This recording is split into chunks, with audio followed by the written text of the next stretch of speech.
Folks, this is the hot seat, and today's guests, we got Jackal, we got Purpatrate, and we got MLG Great.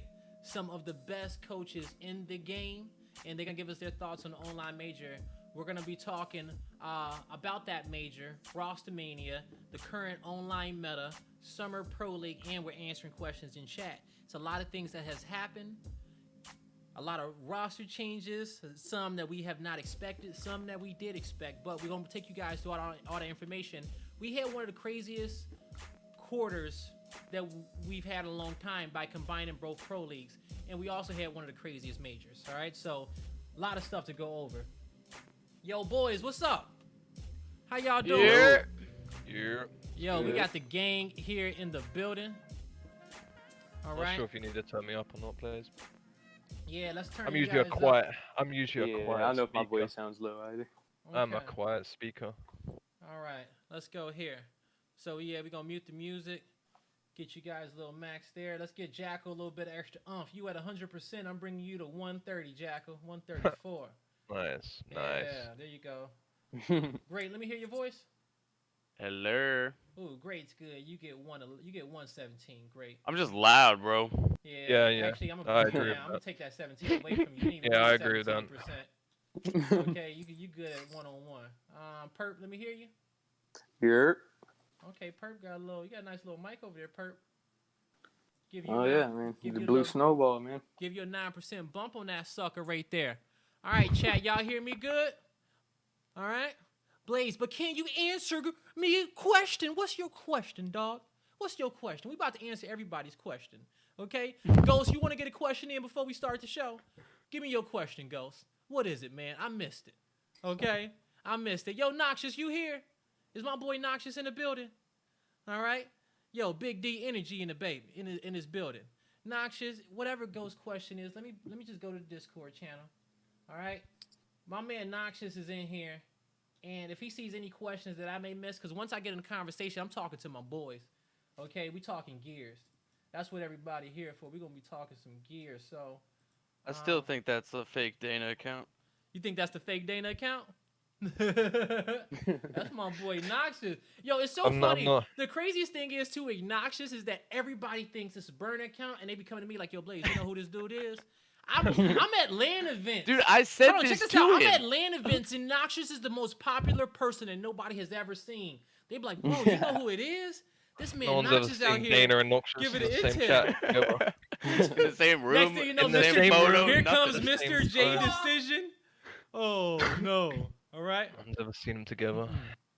It's all good. How many Dana's a good guy. subs So. you how many subs you at? I'm trying to get you there. Top right hand corner, baby, of the stream. We got 79 subs. It stays there. All right? It stays there. Dana mentioned it on the dev stream as well. Dana even having to check it down. All right? And Dana even having to let you know. Stream's a little quiet. Perp's now part of the fire squad.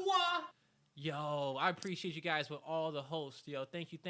I'm actually, you guys just gave me the reminder that I'm actually about to bring my notifications down a bit. Only because when I post this up to Spotify, you know, we be having all type of notifications in the background popping off.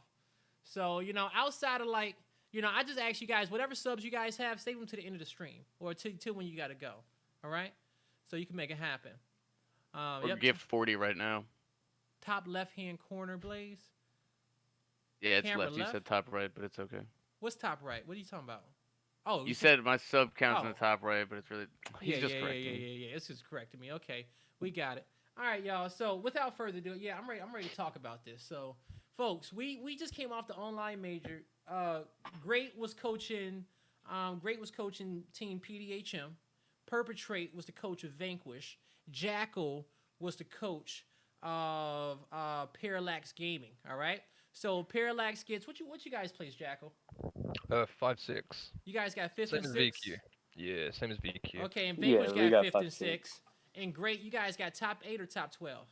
Top 8, baby. Top 8? Yo, I got 3 top 8 coaches in the building for the show today. Yo, look at us. We are fucking blessed out here. Yo, you love to see it. So, let's kick this off with Purpatrate, man, because we got a chance to watch the matchup. I got the pleasure of catching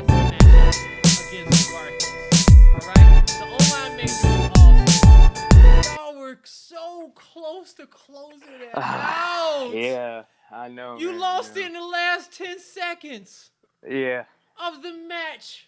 I don't know who it was, but somebody got in between the middle. I think it was Gary's picked up a double. I thought you guys had it, man. Yeah. I mean, once again, shout out to Agarthis also. They showed up, played an amazing event. We definitely felt like that match should have been ours, but in the end, that last moment, we put ourselves in a position in the 4-4. We definitely felt like we should have closed out earlier, but regardless, really heart-wrenching loss, man. We felt like we got the kills we needed. We got the drop at the end. Mm-hmm. It just came down to those final moments. And the crazy thing is that I've seen it happen time and time again, and I've done it for my team. I did it 2 days ago in a ranked game with Explosive and Powers. We had the sweatiest ranked game of our lives, came down to the final 2 seconds, and I'm like, ain't no way in hell we gonna lose this. He ain't gonna break the hill in time. It's a shock on the ground. No way this guy walks through it. I flex the emote, and this guy walks right through the shot, chunks me, breaks the hill. They win the game. And it was a prime example of even Pro Gears players, they lose their focus before the round is won. Because that celebration is trying to break through. And you gotta stay there. You gotta stay locked in. So because of things like that, we saw a lot of exciting moments throughout the weekend. Now, great. What was the craziest upset? What was the one thing that shocked you the most? That shocked me the most? That shocked you the most this tournament. What was your favorite moment of the tournament? Just give me that. I mean, that grand finals was absolutely insane. Yeah, that was insane. That grand finals was because I don't think the quarantine choked. I think that both teams played extremely well, right? I mean, I think that there were plays that some teams that either team could have played better, but I think that like that is what I love about Gears is that went down to the wire. Mm-hmm. That was a $40,000 match that went down literally to the wire. Yep. So that was. I mean, I would say obviously that's the highlight of the weekend, right? The grand finals, and those were the two teams that I would say almost everybody would want in the grand finals as a fan of Gears. Yeah, no, the grand finals was crazy. I did not think that quarantine. I'll be honest with you guys. I keep it 100. I didn't think quarantine was gonna make top 2. All right, I didn't have it there. I didn't think they had it in them, and they turned up. They fucking turned up. They did. They had a good event.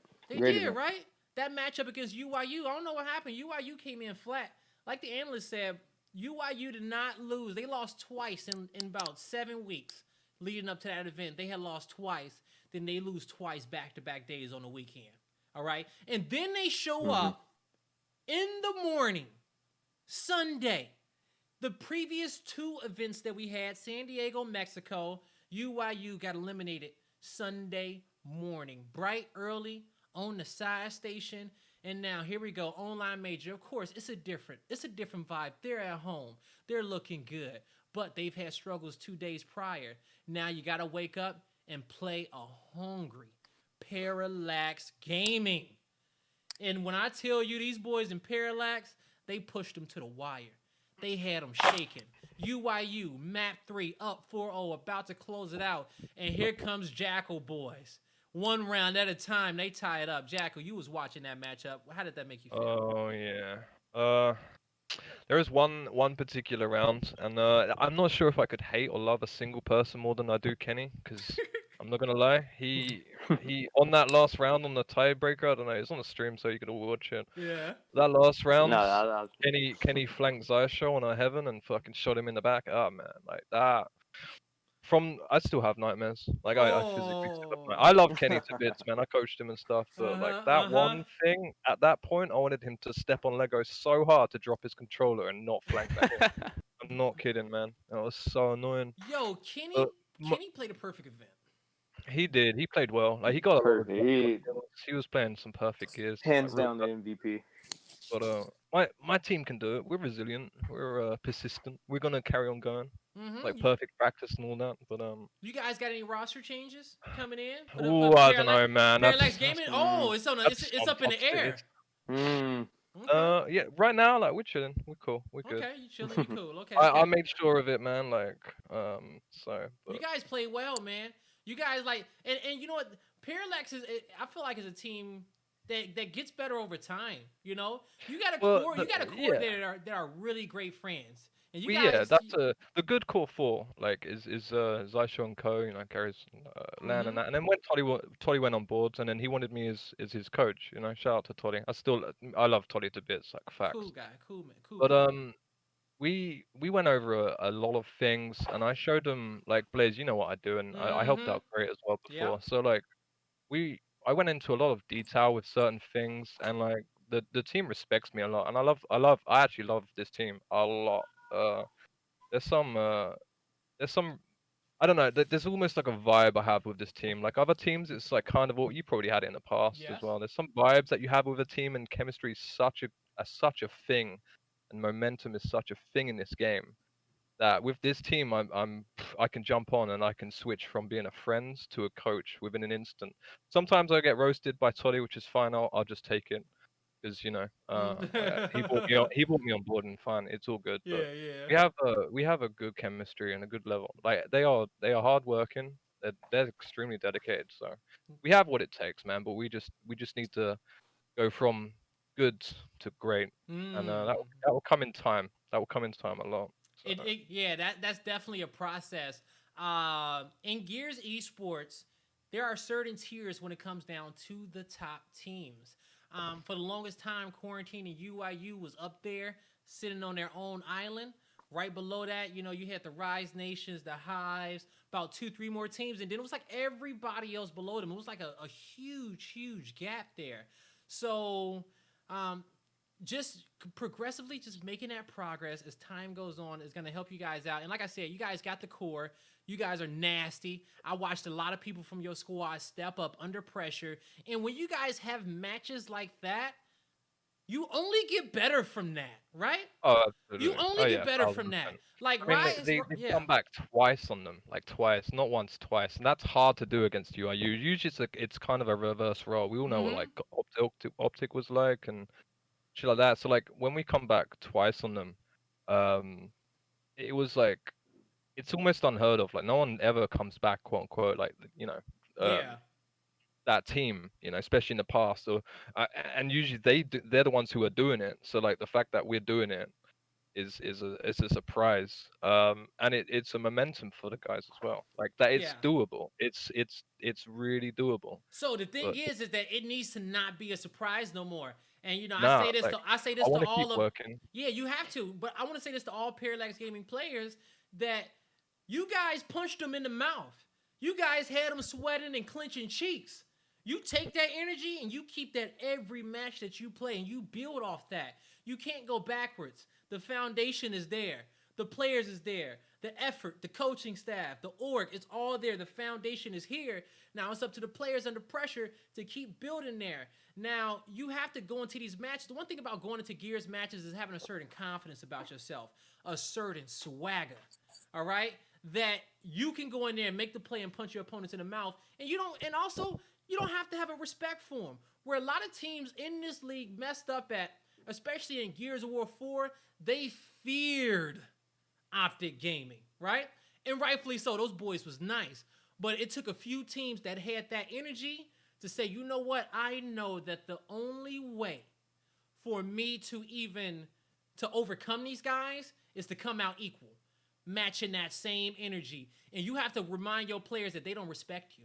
Okay? You got to come into the match and be like, yo, Parallax, these guys don't respect you. The other team don't respect you. You gonna let them talk to you like that? Okay, when I competed, bro, I took offense to everything, even though it wasn't, it was good games and everything, wasn't that serious. But in order to constantly hit that level and play at that level, I had to set my world up in a sense of I was always at war, right? And when you play a team like UIU, you have to always go to war. And, okay, you have to always go to war. So, quickly, before we move on to Roster Mania, great. How was PDHM's online major? How did your team feel about it? You guys were turning up in some close matches. That Vanquish match was a close one. That was the one that you guys had to be perpetrating them. to progress on and possibly maybe get a top 4 finish there and get that side of the No, bracket. we What had was to it like for y'all? beat we had to beat Parallax for top 6. Okay, that's what it was. Parallax.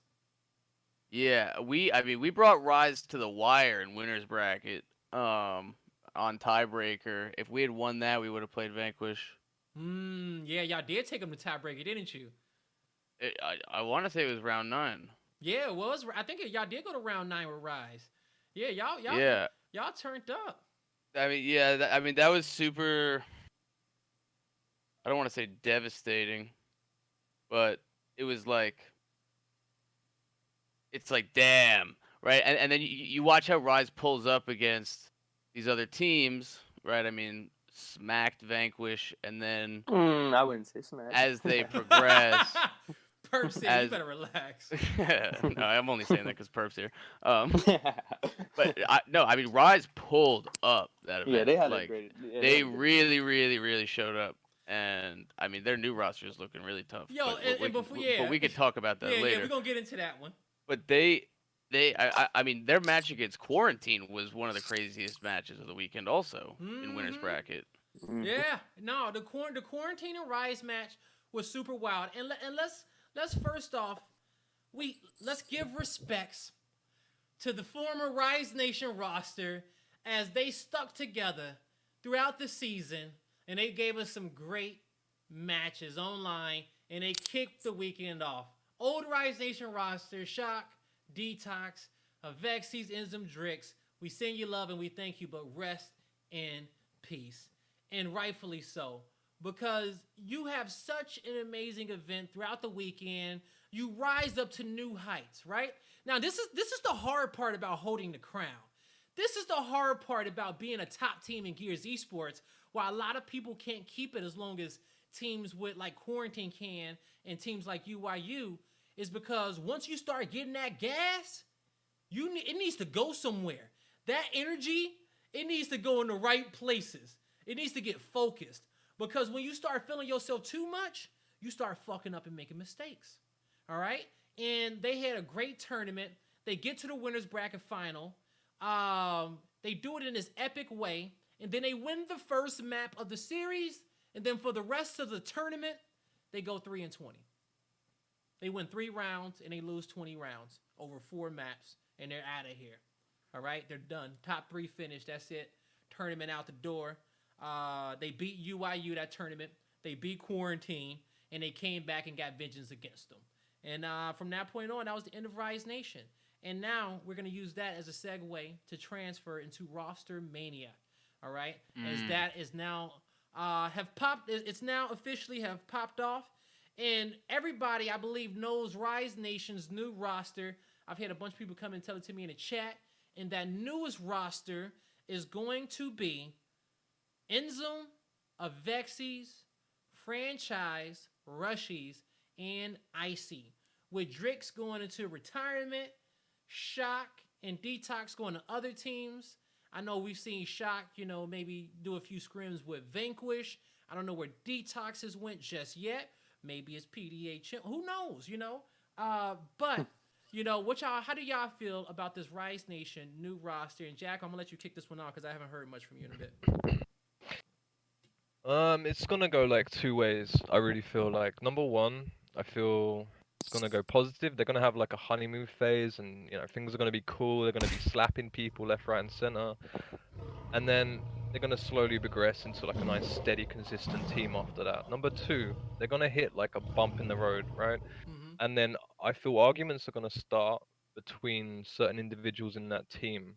Now, like, this is my personal opinion. Okay. I feel like I feel like Avexis and Fran might have different views on what they want the map to go around, because I know Avexis is an IGL and so is Fran. So I feel like they might have too many different views on what they want to do. I mean, this is like this is just from my personal opinion. Could be completely wrong, and it's cool. But I feel like they're gonna headbutt now and again. And then eventually things are going to start to there's going to be some waves in the water, right? And it's going to start to be a bit rocky from there onwards. So like unless they can internally sort out those problems before they start, they're going to be a good team. Like they're going to, I can see the potential. They have all the skills, they have the right minds, stuff like that. They have a good coaching staff and Ribs and Chris. So like it's all there. Like the foundations to build your mansion is right there. Whether that Yes. mansion will hold up after a like T8 tornado, I That's the don't know. question. And that's After a that. T8 tornado, is that tornado the icy storm? Well, I mean, yeah, like it's hard to say because number one, we haven't scrimmed against them. We Yeah. start scrims next week, so like it's hard to say. I have my ideas. I've already jotted down some things about the team, just ideas that I might know about. Mm-hmm. So like until I see them in scrims, like I can't really say True. obviously too much about it. So I want to test the waters with them a lot, and like it's more about feeling what they're feeling and then Mm-hmm. getting a vibe from them. Cool. But Cool. Purpatrate. What about you? yeah. What's your thought on it? To be honest, I feel like that Rise Nation roster will be, no doubt, there will be a strong roster. They Mhm. will contend up there. My biggest worry with them was when I did first see Franchise and Avexis as them coexisting as two IGLs on one Mhm. roster. Seeing what kind of direction they're going to go in. Will they lean their trust more towards Fran or towards Avexis? But what I was really interested in was like the dynamic of the roster. It sort of reminded me almost of how UIU is sort of structured, with you have your two voices on the team, like UIU has Explosive and Kenny. Rise, you have your two voices with Fran and Avexis. Then you also have your two Slayers. You have your Powers and Mental and Enzum and Rushies. Mhm. Then you have your support Slayer that can always do it all when it's needed, and Praised and Icy. I feel like those two teams. I feel like they match up well with each other. I feel like that Rise will definitely still be a top contender. Mhm. My biggest thing though is that once again the two IGLs on the team. It just makes me feel like there might be some waves in the water, just Okay. like Jackal said, and I'm interested to see how that plays out. Okay. Cool. Great. What about you? Give me your thought on it. And I'll I give you do guys mine. agree with what they're saying about the two IGL or two like strong leader aspects, but I mean, what Fran's been competing forever, right? He Mhm. he has a lot of maturity and wisdom, and I don't see it. If conflict can be avoided, I think it will be. And I know that he's very smart. I know that Avexis is very smart. So I don't really see it necessarily clashing, right? Okay. I mean, they put this roster together Mhm. knowing this, Yep. right? So there must be some plan. And Chris is a wizard. I don't even want to know what his IQ is. And Ribs is also very, very smart. And he very analytical as well. Mhm. And I don't see that being an issue, right? I guess I just wonder what kind of pace they're going to be playing at. Hey, well, you know what? Uh, that's a good question when it comes down to pace. Now, my thoughts on it. My thoughts on the whole roster change is I was thinking about this morning. Somebody had asked me the questions, and Fran2 came in. He was talking about the whole Avexis and Fran situation. Now, this Rise Nation roster, you guys, has a coaching staff of Affinity and Ribs. That's gangsta. It has that core three of Quarantine, and that top two sling core of Rise Nation. So the combo of Fran, Icy, Rushies, Inzoom, and Avexis. Now, I get what you guys are saying about the whole IGL Avexis versus Fran, but to me, it was a no-brainer.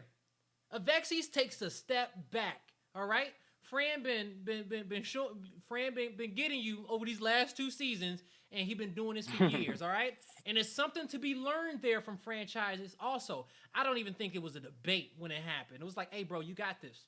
Okay, let me see how you do your thing. Let me see how you overcome this team that I struggle with sometimes. So it's a lot to be learned there. It's a lot to be learned from Affinity and Ribs. Now, Vexy's leading up until this point and how he was able to lead that Rise Nation roster based off the teammates who he's teamed up with to this point, that was impressive. It's not hard, it's not easy to be an IGL. It's not easy to keep troops in line and do what you got to do to beat your opponents. And Avexis is very passionate about this game. So what he's done over that time and the skill he's picked up is going to be able to help him in a more of a kind of support role, right? And this is what I mean by like a kind of a support role, because you got to ask yourself, who is the core three going to be for this team? Now, I thought about it a few different ways. I thought about it going Inzoom, Avexis, and Rushies on that front three, with Icy and Fran kind of being these old, these older players kind of supporting on the back, right? Kind of like how Kenny and Explosive plays those back two spawns there and filling the gaps for Praised, Mental, and Powers. But the way that Fran plays is that I might rather have Fran in the fight in the forefront, because he sees little things that's happening and not everyone sees. Now, Inzoom is a nerd at this game, and he's very meticulous about his gameplay and what he does off that front spine. He is the truth. So Fran doesn't technically have to be that close there, and he can give Inzoom a little bit more leeway, all right, to be a leader there towards the front lines if he wants to and he wants to come back. But let's say you put Fran and Rushies up there in the front because they've been doing this for a while, right? You pair them up with Inzoom and you attach them to the core three and have Ices and Avexis in the back. Now, Avexis can kind of go playing home hill. Okay, now Avexis can go towards those home hill spots if he wants to in those single lanes, or kind of filling the gaps for his team. Because I can tell you, as kind of playing IGL on some of my squads, when you make a call out and somebody doesn't fill in those gaps, sometimes you tell yourself that, man, I wish somebody gave me call out so I can just make plays and focus on my gameplay and do what I got to do and just be a great player. I think that would benefit Avexis a little bit. I think that'll help him out. Let Rushies, Fran, Icy, and Inzoom, with Inzoom next to him, kind of make those plays there off that front line, and do what he got to do. And let Avexis maybe go home hill, fight some 1v1s, and kind of spread the map out. But he has the intelligence to make plays for his team elsewhere. So I think that's more of a better combo. So I think Avexis takes a step back on the IGL. And I would like to see Fran in the front fight with Rushies and Inzoom, and kind of Icy and Avexis taking home hills and filling in gaps. But that's my opinion. We'll see what they've talked about and what they're going to bring towards that pro league. Mm-hmm. Cool. Yep. If they make that work, that would be a good team. Like if Avexis takes a step back and let's Fran like do the experience thing, then like I feel like it would work. But like again, like internal problems, some things happens inside the team. It can. But I think that's the best team that you can make to possibly take down UIU. But on the flip end, Hive, that four, as I know of, is still together. They're a team out there in roster meaning that you have to look out for. We know Hefe's gone, and I was playing in ranked games the other day, and I got loaded up into the Hive tryout session. That video is probably gonna go on my YouTube sometime within the next week or so. It was a good ranked game, but they had Solars on their team, and Solars and Hive. I don't know how good of a combo that would be, but I think he's definitely an upgrade over Hefe. And if Hefe don't like that, well, he can prove me wrong, and he can come back swinging, which I will like that. Because I love players who love to prove the community wrong and how people see them. So Solars, if he takes Hefe's spot, how do y'all feel about that? Me, I'm worried that there's going to be too many like people running around. Like you can't have a bunch of bulldogs running around without a leash for them. And that team. I really like Hefe. No, he wasn't doing that when he was playing with that with the NRG squad. He wasn't running around the map. No. I mean, but like with Hefe involved in Hive, and I don't know, like this is from what I've seen. Hefe just chills back and he sees what's happening in front of him, right? And I feel like he kind of negotiates what his players do and where they go, and he's that little support role. Yeah. But I feel if you're not shooting for each other, shit's gonna hit the fan quick. And I feel like they're gonna be caught out with their pants down too quick and wonder what the hell's gone wrong, and they're not gonna have like that mind in the back to sort it out, to sort things out. So. Okay. I'm definitely interested to see the direction that roster does head in, because obviously we know Solars, as far as just being like an individually mechanically skilled player, he's definitely ahead of Hefe. Yes. But Hefe brought that leadership to the team that you don't find often in Gears. Not too often. You see it, point. but Hefe rallied together a young team and produced multiple top 4 events, top 6 Woo. in previous Gears titles with them. That's I true. just feel like I'm very interested to see where that roster heads. It could either be a really good thing or a really bad thing, in my opinion. And now to respond to that, if Solars had to pick up that role for Hefe, I don't think he can do it. I do want to say that. Okay, I don't know if Solars can fill in that leadership gap for a young team. Now Brian, who and Solars is Brian is who I'm talking about. If Solars can take everything that he's learned from the last 2 rosters that he's been on and say, you know what? It's time for me to carve my own path out and do what I got to do and prove everybody wrong here. He could do that on that team if he chose to. You know, you got all the pieces there, you know, with that roster. The person I see stepping up to that role would be TJ. I would have could said see Tidy and TJ, yeah. Tidy as well. I mean, Tidy as well. I feel like they would have to step up really, because if it starts slacking in the comms, then one of them's eventually it's just inevitable. Like one of them's gonna gradually step up to the plate and just try and sort things out. You know, I want to say this too, because you know sometimes after watching so much Gears, you know, I get these predictions and these little inklings that come out of nowhere, but they always usually hold true, right? I can't explain it, just foresight. But when it comes down to Tidy's been taking his gameplay to the next level. All right, I do want to say that. Recently, just watching Tidy, I just been like, man, there's something different about you. I don't know why I feel that way, you know. But the last few times that I've watched him, he's impressed me, and Tidy can rise up to that occasion. And I think people need to watch out for him on that roster going into the summer league, because he's going to be a difference maker for them. Now, that's us speculate on what their roster may be from me, you know, running into them in that rank game. But, you know, we'll see what happens eventually with that team. Vanquish, Perp, y'all dropped Rocky. Rocky got out of here, you know. You know, sad tournament there, but, you know, what's going on with your roster? Yeah, and one thing I want to say is Rocky is a great player. Nothing out of the ordinary, nothing too complex. It's just the vibes with the team, and overall just Rocky being a fresher player in the pro league, and him not really having that much experience. Not saying that all of our roster does, but if you know Rocky, if you've scrimmed us before, I'm sure Parallax knows, Great knows.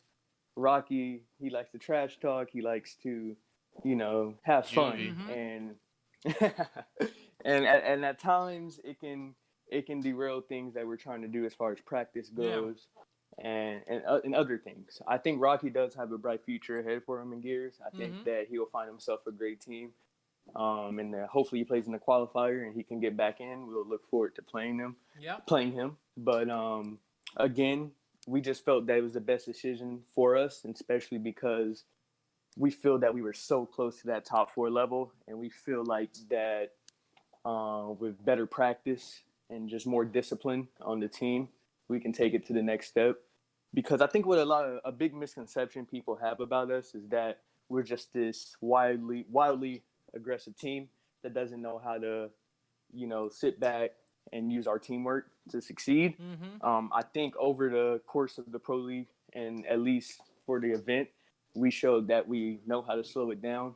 We know how to use our teamwork to help us win rounds, win maps. And I feel like that we're gonna, with our new pickup, whoever we do decide, we're gonna prove that we can achieve that top 4 level. We can achieve higher than that. Our goal is the championship. We're new to the scene. A lot of people obviously haven't heard of a lot of our players, and a lot of people doubted us. So we definitely feel like we deserve to be here. They did doubt y'all. Yeah. So, you know, we love the doubt. We love to be the underdogs. We're just gonna come out on top in the end and just keep grinding. And hasn't been decided yet. We're definitely trying out a few people. We, like as you said, we ran with Shock the other day.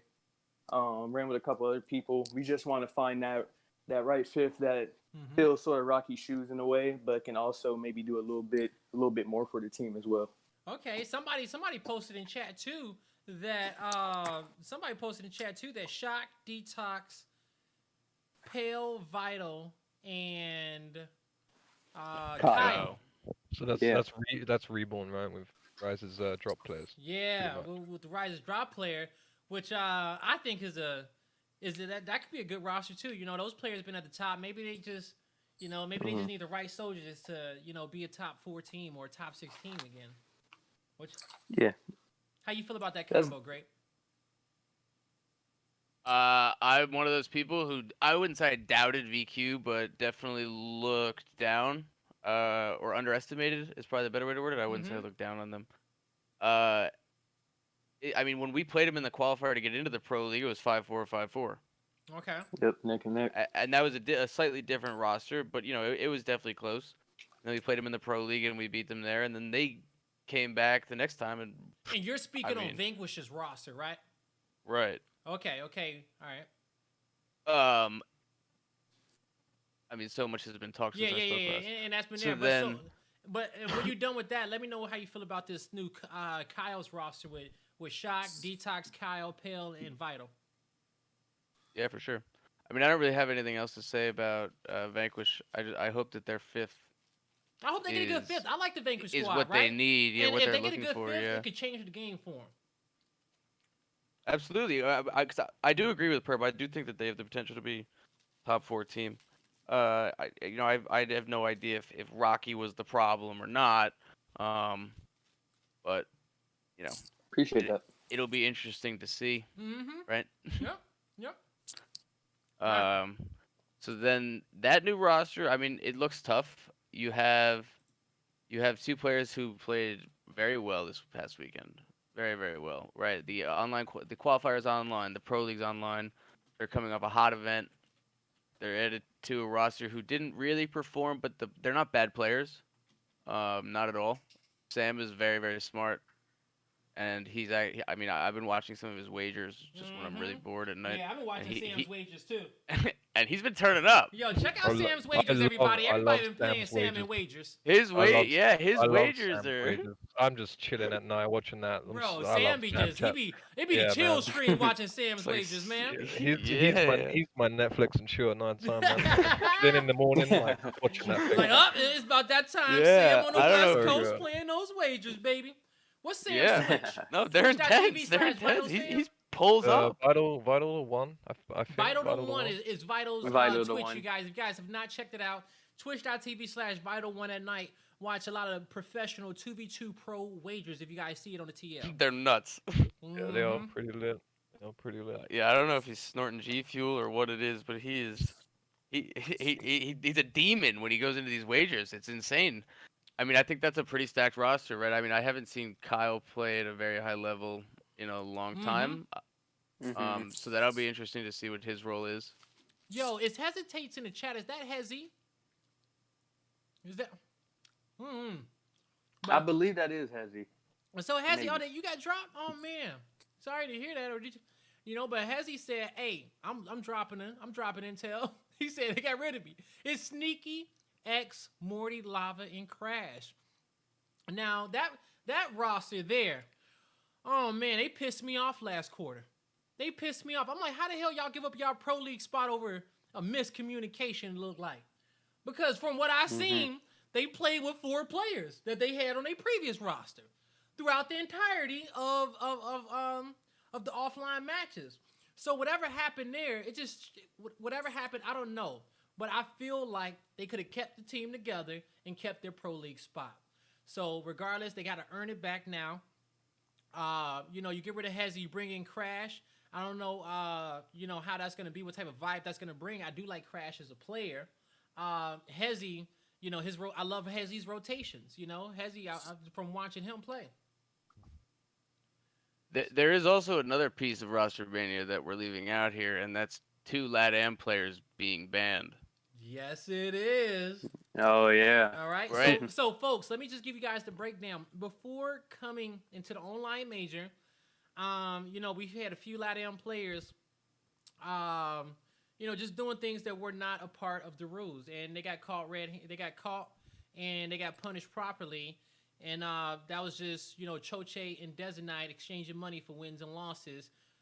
Whatever the reason and the context is behind it all, still happened, still was wrong. Now, we're at a point where Designite's banned for the season, Choche's banned for the season. The Choche got promoted. Hold up before we go there. Choche made plays. You're right. Choche pulled up. He pulled up, and he did some stuff that not everybody agrees with. And I will tell you guys officially, I saw a lot of things that I thought was distasteful in the TL. All right, and so I haven't granted, I think I've said my opinion. You guys may have seen me give my opinion on chats and stuff like that. But now there's gonna be people listening like, Blaze, what you talking about? Give me a little bit more intel on it. Who do I gotta go to get it? All right.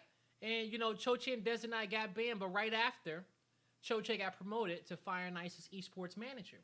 And then Choche was quoted as saying that he didn't care if they got banned because he had a job and he had money and he could do whatever he needed to do. So he didn't care what happened to the players on the Pittsburgh Knights team, but it's a lot of people who got affected by it. Now, you asked me if it's worth it. I don't think it was worth it that both those teams didn't play in the tournament. The Latin American pro scene has had a great broadcast throughout the season. Gears Esport had a great quarter. And for everyone who was involved, that was some dumb shit, right? Fact. And it ain't no cool shit about what happened. There ain't nothing cool about what happened between Choche and Des Knight. It was petty, it was stupid, it was immature, and they got what they got. Now, and karma's a bitch. So whatever happens, it's going to balance out, okay? And we're going to sit here and we're going to watch it. But now, who's going to be the best team, okay, in Latin America? But who's going to be the best team in Latin America? We got Fire Nice, who got open slots. Pittsburgh Knights got open slots. I think Fire Nice finalized their roster. They did, and so they brought Sleefer and Gary to the roster, or Sleefer and Krabby to the roster? Krabbies, yeah. So can somebody put the Fire and Ice roster in? Is Sleeper Krabbies? Crystallized Exploits. And, is it Fiercely? Yeah, but could be Fiercely unless they drop Fiercely. But I don't know if Fiercely was a part of that core 3 that was there. I'm gonna look it up right now. Okay, yeah, but I actually have it somewhere, but I have no idea. I have all of them as well. Yeah, now that roster's gonna be wild. Okay, that's gonna be a good one.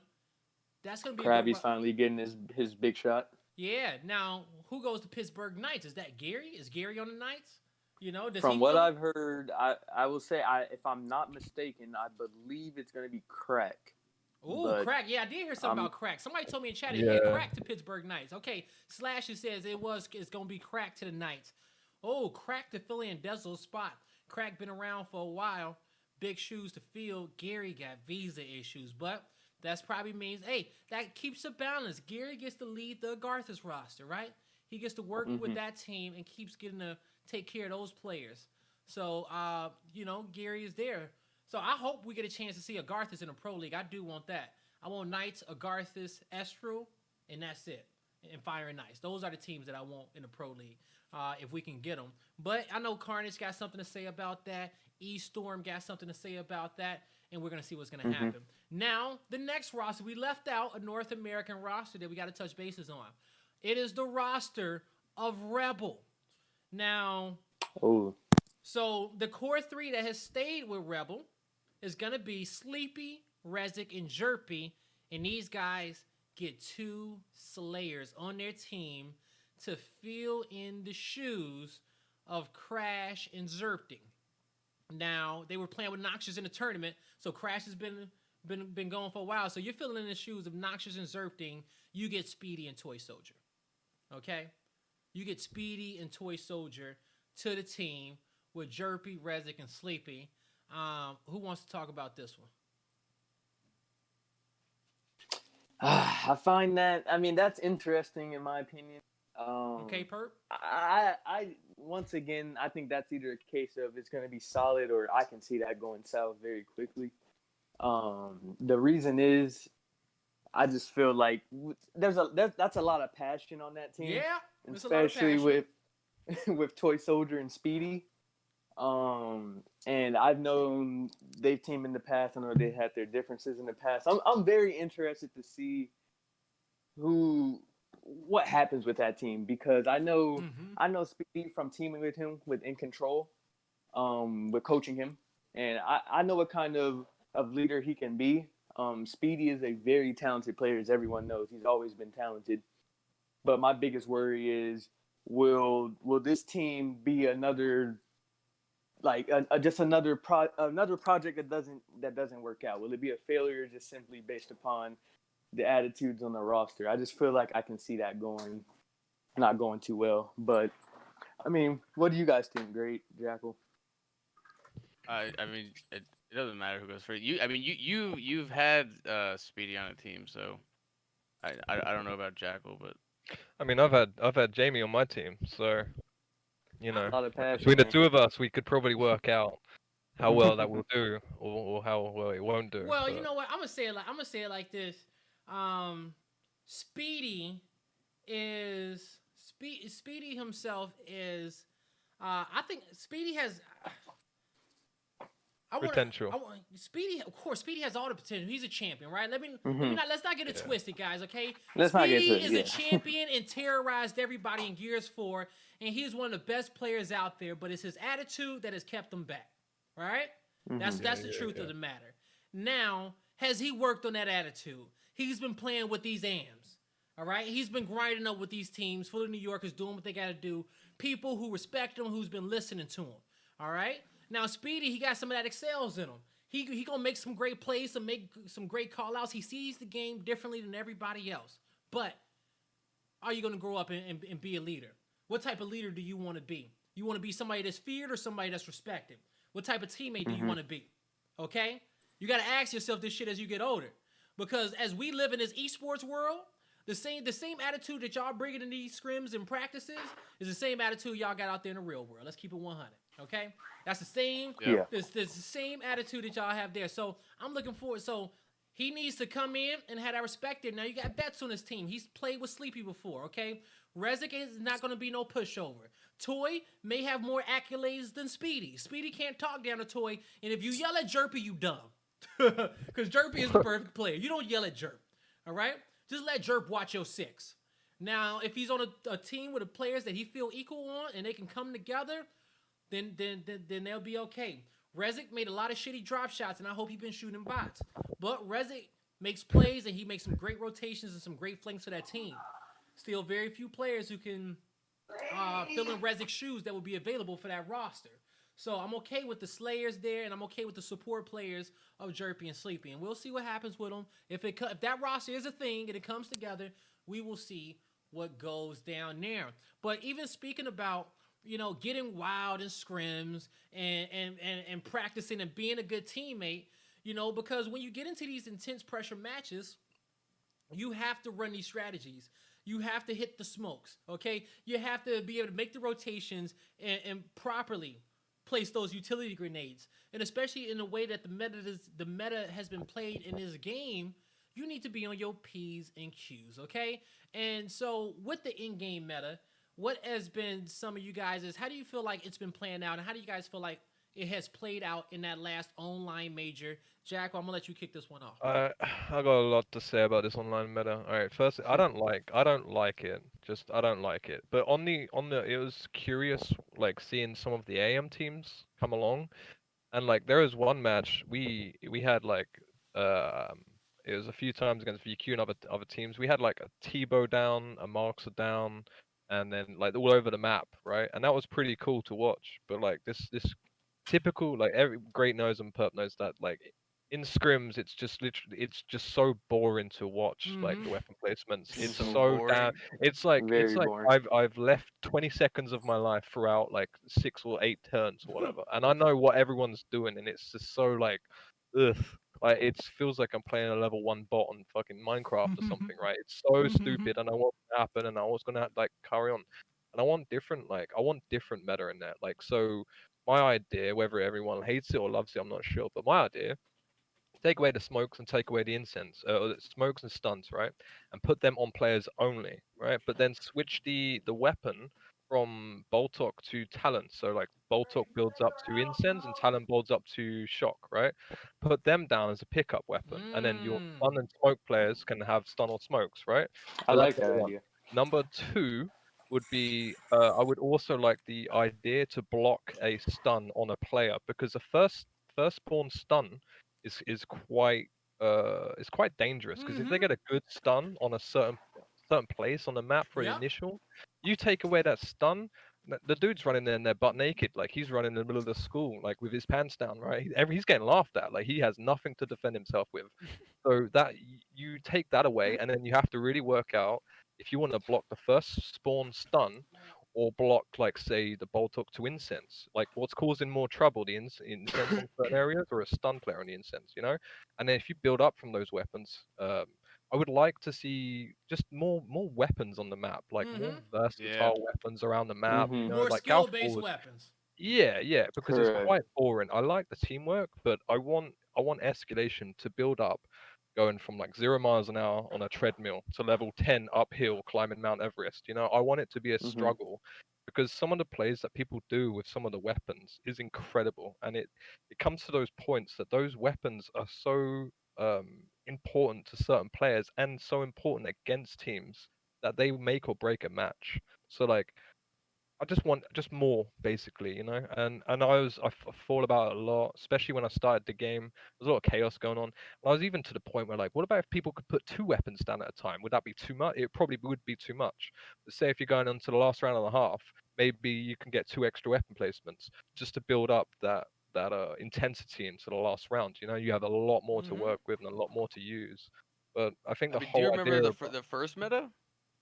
You have drop I shots on I was gonna bring homes. that up. Yeah, double Yeah, Yeah. drop. I mean, we've gone. We gone Yeah, that felt like all 10 around the years. That board, feels like that all feels around like the 10 world when years it comes ago. down to this meta. Yeah, I mean, I think that was too much, right? And I now know, it's but getting Yeah. I a little. think I'd rather watch. I think I'd rather watch each team have a drop Do you know, shot off initial dude? When than I'm what we're like, watching right now. when I was scrimming, do you know, like Mm. I'm calling out like who's got drop and who's got boom and all kinds of crazy shit going around the map. And I was like, right, we got Mhm. boom, he's got drop, they've got boom, they've got drop. Their drops up in like 30 seconds, and it was like a 45-minute like round of just like Vietnam nuclear bombs in the middle of the map. And it's like, who can get him to waste the most drops? And then I'm counting the drops as well. I'm like, right, he's wasted 2. He has 2. In 20 seconds, they have another 2, and they have boom coming up. And I'm like, Jesus, man, my Yeah. players are Yeah. in Vietnam That, right but now. that's Like it. But they, see, this is what people don't understand. Like, that's real anxiety. Okay, that's I in-game mean, anxiety. That it, is it stress is, of it over is. and over and over. And understand But that. it Yeah. takes away the crossing and the teamwork. Like, just completely takes away that. Like, Mm-hmm. I don't mind a drop on the map. You know, I don't mind a boom. That's cool. Like, I like when it's kind I of think like it's that. too But much craziness because I it's get too, yeah, anxiety it's casting that shit. too Okay. much. It's too much, man. And it was wild to start off No, the with. So yeah, fans my do. idea was the whole like take out the stun smokes and Mm-hmm. put the bolt hook and the talent, because those weapons are quite damaging in themselves, and you give them to the right players, like you give them to like Mm. powers or Avexes, they're gonna straight up flatten you, right, with a good shot. And if you're in the open or whatever, like, and you're getting 2v1 and powers got bolt hook in your face, like it's a no brainer. Like, you've just gone bust. So like Dude, I think taking away those weapons would be good, and put on the sides and just building them up, I think would be better. I'd prefer that. Okay. yeah, Ag- yeah. Again, what I I asked agree. for and what I TT couldn't agree do more. is two different answers. You know, I did give a lot of feedback after Atlanta. I gave like TC about 2,000 word email, like crazy Good job. ideas, and whether they read it or not, I don't know. I would Hey, don't like worry. to. Shit. I would hope, you know, maybe Jim Hey, or send me that Strang. email too. Though. Send me that email too, just in Yeah, case yeah, I sure. give him. Sometimes I find myself in the right room with the right people, and I'm like, hey, did you guys see what he said? Oh, let me Yeah, bump this yeah. for you real quick. Sometimes I do things like that. I mean, I feel like the game mode's on the right track now. It's getting better than what it was, but Definitely, it's a made few progress. more adjustments needs to happen. Yeah. You know, like I'm not like a big fan of like SG 1.0, but I'm not like Yeah, I don't yeah, yeah. hate it. I don't love So it. You know, it's like a 50-50. If we can get that nice balance between like too much and too little, then I think it would be a little bit better. I mean, I still love 5 rounds. I love five yeah, the rounds. 5 rounds 5 rounds was is one of the best nice. changes that they made It's to so it. Yeah, yeah. absolutely. Those 7 I rounds is absolutely just is. exhausting. I enjoy Exhausting. and I enjoy watching this event go past. I enjoy watching this last event. Now I agree with you and I think what you're suggesting with the weapon tree and having talent Botox be placed, blocking out front spawn smokes, and having those talent and Botox be upgraded into incinerators and shocks could be a good balance. Now I just want to have more influential weapons off the start. I want to see these Yeah, guys yeah. able to make some better plays. These first 3 rounds, I know we're building up to incinerator grenades off the first 3 rounds, right? Why do Yeah. like it's sometimes it's no point in me even talking about this shit. Now, Well, I even thought about Mhm. you take away the weapons and you actually just instantly put incense and shock down, because then that gives you more versatile to build up into the weapon tree. Because like you're spending one round to put in a smoke or a stun down. That's kind of in a sense wasted. Whereas you could give it to a first spawn or whatever. It depends on the map. So but I want more. I want more. that is still a slight advantage. If you put double flashes down somewhere and somebody takes a front spawn smoke, it's small, but there's a big advantage to that. Okay, that's a night and day difference off the initial. If one team got a front spawn smoke, and the other team got two flashes down. But the thing is that everybody plays each other so much where they don't even take those risks. You know what I'm saying? It's like mirror matchups until you have to put like a drop down center line or something like that. And somebody said in chat, but I miss seeing more snipers and twerk bows, and I miss seeing those weapons get utilized more. We had some of our I craziest agree. moments. The fans had some of the wildest moments just watching snipes come through. Clutch headshots, clutch twerk bows, the boom shots. Just like Gears of War has always been. Todd knows about those snipe headshots, man. Yeah, right. Tony had the whole league jumping. Had the Yeah, whole you have no pro idea. Like league I jumping saw off the that. start of the week with his snipes. It was great moments, and there's so many players that can do that. But my thing is the power weapons make the maps, in my opinion. All right, Yeah. some maps would be better if they had specific power weapons on them, and because of this weapon tree meta, some maps are just ass. All right, because of how they get built out. I agree. I do agree. A lot more people could love bunker if the right weapons was on the map. You had maybe a sniper low side, high side, drop shot up top. People would be like, hold up, on a base level, I love playing this a lot more than I normally do. So yeah, I do agree Maybe some things maybe can if the happen. game could force you, like maybe if you, maybe if you could, the game has to force you to put a side weapon, and then what about if the game forces you to build up weaponry in the middle as well, possibly. Like start small and build up. Like you have to, like the game actually makes you build up a weapon or something like that. Possibly, literally an idea just come into my head. Like again said, bolt talk, something like that, builds into a hammer burst, something like that. Something small, whatever, and then have it on the sides could possibly work again.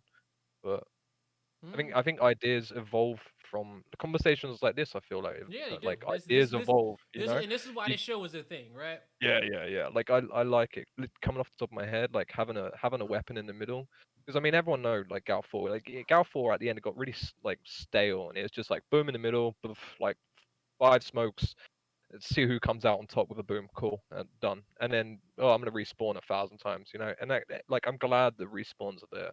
But it was just like at a while it's just stale, and I do like you said as well. Like I like the snipe. I like a talkable play because when someone gets a clutch sniper play or a clutch T-bow play, like that's on pure skill to like a player just being dumb in the open. Like which players picked up that weapon. It's on your feed. Don't be dumb. And if that player's catching you off guard, then you're looking stupid. So and that turns up the whole map because now our kids just died on a certain part of the map. Now you have like map control. Now you have angles. Now you can clutch in and go for the OE or just pick them off one by one. And then you're gonna have to refight for that. Refight depends how far you're down on points. Refight for your whole map positioning. And it becomes a struggle for the other team. But it just starts off by a little dominoes effect. How do y'all feel about that? Great perk. I mean, I definitely think that change is necessary, and I Okay. think that he brings up some very good points that would need to be tested. Okay. I 100% agree as well. Go ahead, Gray. Sorry, I didn't mean to cut you off. No. Because I mean, personally, while I hate this utility meta that we're in, and Mm-hmm. I mean, I'll I could sit there and watch someone get flashed 4 times in one fight. Like that's super exciting. I definitely wouldn't, fully revert back to stage 1, Nope. which is obviously not what Jack was talking about. But like, there has to be a middle ground, right? And he definitely has good ideas, and I'm sure that there is a middle ground that should be tested. And I guess I'm not really sure because like in the pro forums, like there's only 3 people that talk in there. Yeah. Well, There's only 3 people that that's talk what, in there. That's what I've heard. Oh man, that's Dude, if you click on any of them, it's just Kenny. Like Kenny wrote like a novel out, and then you have like 1 or 2 people saying, I remember seeing that, man. Kenny Uh-huh. got Kenny, Oh, yo, man, I tell you one thing. Ooh. Kenny pissed, bro. I'm tell you, and you know, I'm pretty sure Kenny just pissed because his fellow competitive pro players don't give as much input as him, but they bitch a lot. Okay? Yeah, He yeah. said y'all Yeah. always bitching, but Mhm. y'all not giving input. Y'all Constructive always criticism. bitching, but you not giving constructive criticism. Yeah. You got something to Mhm. say about the game, but you're not having a detailed conversations. You letting somebody else tell you how to think, and that's what he's upset about. And I Which agree is a with, big and I problem. agree with that because coming from there is a difference. And see, a lot of these new Gears players and pros, y'all can hate me for saying that. Some of y'all just like to bounce. Some of y'all just like to bounce around and do what y'all gotta do, and y'all don't understand the game at the fine levels. It's about a feeling and how y'all feel about it and what is it going today. But y'all need to learn that, and y'all need to get those numbers. And it is a position there, and there's a place to get that information. Motherfuckers just gotta use it. And so you know, I ain't gonna, you know. I tried to, but I'm not. I tried to get on there and talk, but I'm not a pro player. Yeah, no, I did. And you I know, did that mistake. yeah, you know. I Oh, do you got have on there? one. Yeah, no, back in like when I started watching the streams and stuff like that, and the forums was back in the day, and we had like a European forums as well. Like Yeah, you yeah, but kind of I'm talking about the you private. put any Yeah. yeah, but like you put any kind of input in there, and I just feel like you're just at that moment you're just you're just knocking on death's door. Like no one cares what you You have to put a say. wanted poster Like up. Yo, man, like and fuck like them. We go to war. XX We'll be Dragon wanted like War. the Straw Hat Pirates out here, okay? We'll out here. We'll have $1.5 billion berry Oh bounties. no, I agree. But like you'd have like XX Dragon War like moaning that he doesn't have like 6 Then boom all the shots or Game something Pass like that. players want to jump down your throat. Oh yeah, Hey, Right. check and this then you out. like But okay, now with Jackal To be speaking fair of, though, I am a Game Pass player. I didn't buy the game. say, hey, Game Pass is dope. Best I'm a deal that you Game can Pass get. player Get too. Xbox Game I'm Pass. proud. But I hold am up very though. proud. Jackal is talking about the epic forums, and guys, I've been in his Gears community for 13 years, and those epic forums have never changed. They are a wild beast. But there is a private section where you don't even have to go through that, and you can talk amongst your peers. And those pro players need to utilize it more to share their opinions, and because if not, I don't. You know, I tell it to you like this: I don't say too much shit on the TL. Like I've been getting a little bit more savage and back to my roots lately, just because it's some things that I don't care about no more.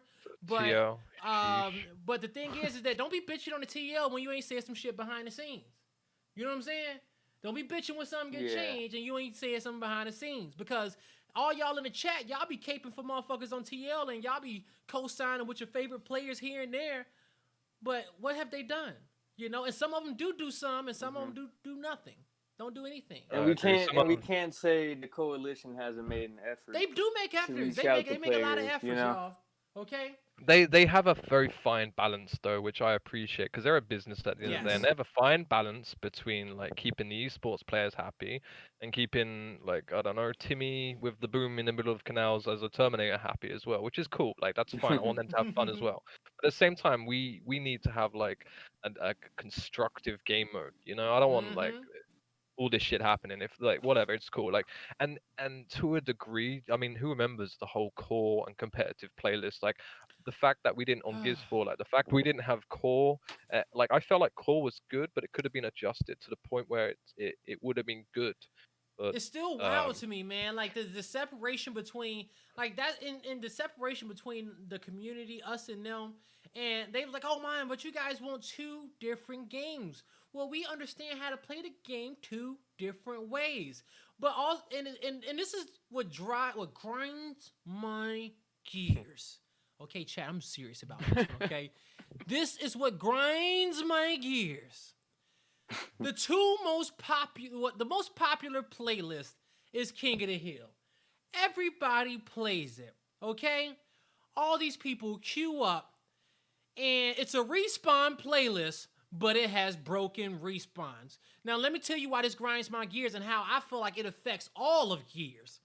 Because Gears is a cover-based tactical shooter that's third person, all right? Now, in order for you to have smart Gears of War players across the entire game, across the Gears verse, you need to have structure within the game modes. If people wasn't spawning around all fucking crazy on the map, then players like Game Pass Geary can understand that nobody spawns behind me. Maybe I should pull out my Lancer, pistol, shotty. I can start thinking of some high-level plays. But as Game Pass Geary tries to think about this one, somebody shotgunning him in his fucking back. And Game Pass Gary's like, oh man, I wasn't paying attention. Hold on, I wasn't paying attention to what happened. You have PR flying at him, getting Okay. a 2-piece, flanking him. Yeah, and then so Game Pass Gary spawns back up, and he's like, okay, cool. No, it was a little mishap. This guy broke the spawns. He comes back and he tries to make a smart play, and he gets shot in the back. And so now Game Pass Gary is like, hold up, fuck this. Why would I even use a Lancer? Why would I use a pistol? Why would I use any? And I'm getting stunned. So all I need is a stun and my shotgun out. And Game Pass Gary just throws his stun and he starts shotgunning. Then his next thought is like, loose. hold up. Then his next thought is like, hold up, I need to wall bounce. I can get from here to here quicker. So next thing you know, Game Pass Gary comes out of spawn with a flash and a shotgun, and he don't stop moving. And everybody has to play like that because the map has no structure. There is no. These players can't be smart Gears of War players because they don't get the structure. Now, I was blessed enough to play 2 Gears before Respawn game type really got introduced. But even the Annex and the King of the Hills that was in Gears 2 or Gears 3, even so in Gears 3, they had way better respawns. They had way better respawns than what we got now. The respawns in this game is pathetic. And so now we just get people who bounce around and they go crazy. So that's all I want to kind of say to that. But it's little things like that. That's the ultimate problem. Now you got people talking about, oh, the shotgun broken. The shotgun needs to do this and that. But why don't you get some balance in your play style? Stop using a shotgun all fucking day. I had to get it off, man. I don't blame you. Damn, I felt now. I was balling up for a while. Now. Do y'all get what I'm saying? Yeah. Yeah, no. I've been on canals like lancering across mid bridge or something like that, and some dude spawned on the sniper and just like shot me in the back. Exactly what you're saying. I'm just like, ugh. At that point, I just put my controller down and get a nice cup of tea. Mm-hmm. And you just get your nice cup of tea. I heard that. All right. But back to what Jack was talking about with the weapon placements. It's like, let's say, all right, like PK did this to us in a scrim once, right? And now, I'm just using this as one example because you could use any weapon that you'd be building up to. But like, you're building up for a sniper, and we put the retro down, and I'm not bashing the retro. The retro is definitely a viable weapon, right? So they see that we're building up to it, and I think they were behind in a placement because they put something down neutrally, and then they won the next round and just put a sniper down neutrally. And now look, a retro is fine. Like, this is not the best example, but like if you're building up for an overkill or a torque bow, especially a torque bow, right? Because that's the Marxa, which is not super useful right now as it was at launch. It's like now you just have to work with what you got. Yeah, same thing happened to us when we played Agarthis on Bunker last weekend at the event. We just the same weapon placements when we were trying to build up for our torque. They ended up putting down the torque bow. And now you just have a Marxa on the east side, and now we just have a Marxa. Now it's like, now we're stuck with it. Now we got to work with it. Don't get me wrong. Now they put it center. Like Great is saying, the Marxa is not bad, but at the same time, it's like that just derails your. I wanna answer that. So I've seen this in scrims, right? And I want like your opinion. Do you think like that's dumb on your part to try and build up to the weapon, or do you think that's smart on their part for building that in the mid? Because if you know that you can do that, why would you do that in the first place? And it's also then at the point that they are wasting. Yeah, they are wasting their pick, but they're not letting you have that weapon. And it depends on the initial. I think it's a 50-50. I think it's both. Yeah, outplayed. The bad weaponry. I think it's both. We got outplayed, but now we're gonna go fight that fight, and if they lose it, then they got outplayed. Exactly, because I mean, if you're relying on that fight. You're gonna rely on that fight for 50. That's what PK did to us. Yeah, and I think we actually lost the fight like 3 rounds in a row. So whereas like that, so do you think you got outplayed or outsmarted rather than like trying to build up to that weapon? It's a tough read, but it definitely makes you more reluctant to try building up to other weapons, right? Because at least when you're building up to a sniper, you have a retro. What's the build? Like you'll pick that retro up every time. What's up? Oh, you know. What builds into Marks? Is it smoke or is it? No, it's I got it here. All right, so we got stuns, right? Stuns go to retro go to snipe. Then we got stuns to shock, and then shock to ember, and then we have enforcer to overkill, or like those weapons. Marks is what we're talking. Yeah. Okay, so but the other one guy, is the smokes. if you put an enforcer down at any point in time, the other team's putting an overkill somewhere on the map. So we got I wouldn't Moxa give up a free Tebow. enforcer either. That's shit. happened before. So we got. Oh, we I got think the Moxa, enforcer is a power weapon. I think that and the Talon are It's literally pretty- two of the biggest power weapons in the game. The Yeah, I Talon mean, has developed into those an DB animal in its weapons. own. Those DB weapons are pretty powerful. Not gonna lie. Mhm. But we got like Moxa to Tebow, and then we have Hammerburst to Claw, and then we have Incense to Frags. Which also, like, I want to touch on that as well. Mhm. Like, the frag grenades are still, like, they're on 150-second respawn rather than, like, the same as the incense and the shock. You only get one, but that needs, in my opinion, needs to be lowered because it's a frag grenade. You can run out of that. Like, a shock will cut off an area. A frag will move shock you is to an that area. shock could be more useful. You get 2 incendiary grenades, right, or 1? Yeah, one on the incense on the side. Okay. You can okay. add it to it or half of it, but So you can just so the frag is not the same timer as the incense and the shot. no. But No. you only get 1, just like you get 1 instant and shot. Yeah. But I mean, it's still like it's debatable if you want, because I've seen in pro leagues and scrims and stuff that people do try it to see what it's like. But I just think of it depends on an area. For instance, if you like throw, Mhm. if you throw a nade on bandstand on district, that's gonna clear out that area completely.